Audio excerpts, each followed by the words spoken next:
Hi guys, I hope you're having a great Friday Eve. It's Thursday, yay. I was sitting in the office going over some paperwork and ran into everything that I had to do to follow up on yesterday's workshop. We had a Universal Success workshop yesterday. It was a great group, as always happens, and you always hear me talk about that, but it's just a lot of fun. Sometimes I feel very blessed, actually always I feel very blessed that I get to do something for a living where I get to get inside of people and bring out their desires and their passions and the things that they want to do with their life. So we got into this conversation yesterday. Hola Guillermo, happy birthday! We got into a conversation yesterday about Plan Bs, and there was this lady there, total badass.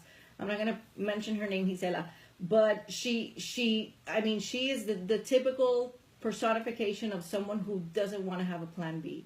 She is moving forward. She is focused. She knows what she wants. She knows that she wants to eliminate any possibility of there being an out in lieu of her going in the direction of her dreams.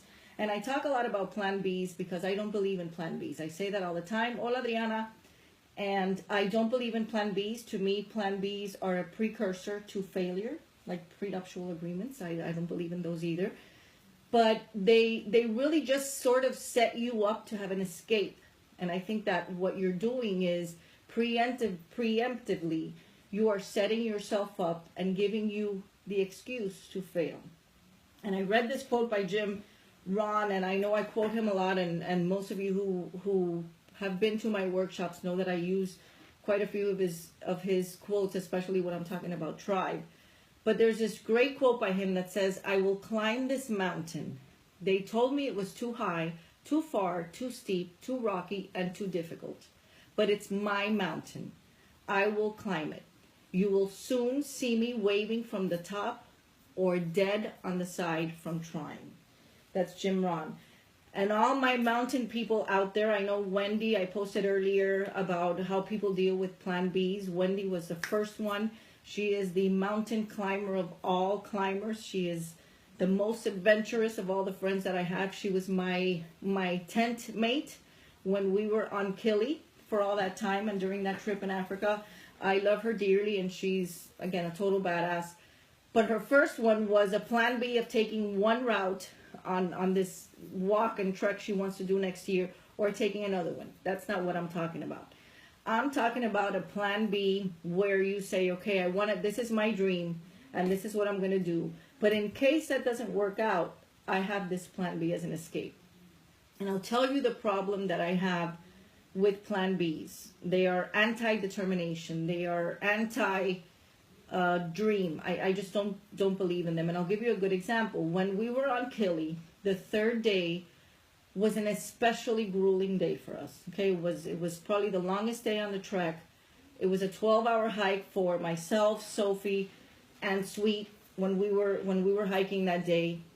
And at one point we were spent. I mean, it was getting dark. We knew we weren't going to make it to base camp before it got really cold and really dark. But we had great guides, and they were very patient with us, and all was well. But during one of our much needed peanut breaks, that's how I kept going on the mountain. Sophie, who's one of the most giving people I've ever met, says to me, she says, "What's your Plan B, Bertha? If you don't make it." And I said, "Sophie, I didn't bring one. I don't have a Plan B. If I don't make it, it's because I'm dead. And my family knows what to do with the body." So Masu starts laughing, and I'm thinking, yeah, he thinks I'm joking, but I really had the conversation with my family that if I didn't make it, it's because I was dead on the mountain, or somebody had tied me down and they weren't going to let me go up. It was just not an option for me to bring a back door. I didn't want to bring an out. So I just wanted to talk to you a little bit about that, because this lady that I was talking to yesterday, and there were many people who've taken that leap of faith. They've taken that big leap. You've heard me talk about that book before, and just taken off the safety net, reached well beyond their comfort zones to venture in the direction of the path of where they want to go. And I salute people that do that, because I know that that's not easy. I know that that is not comfortable. But I am inviting you to embrace the discomfort that comes with not having a Plan B. My Plan A is I'm going to accomplish this. And there is no plan B because I am going to accomplish this. What happens is that you put your determination in the driver's seat. And you will realize that when you don't have another way, you're going to stay on that road and you're going to accomplish what it is you want to accomplish. So that's just my little bit. I think if you are committed to and aware of exactly what you want to accomplish, you'll stop looking at those obstacles and those alternatives, because they're not really alternatives. All they're going to be is very long detours, or you're going to end up on the road that's going to lead you anywhere but where you want to be.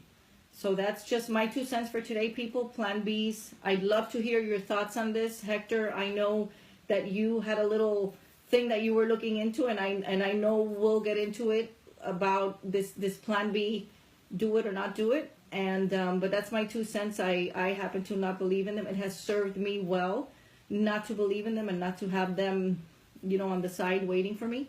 So I'd love to hear your thoughts, people, on what you think about this topic. And do you have Plan Bs, or are you heading in the direction and not looking back? Okay. So that's it for today. Happy Thursday, everyone, and have a great weekend.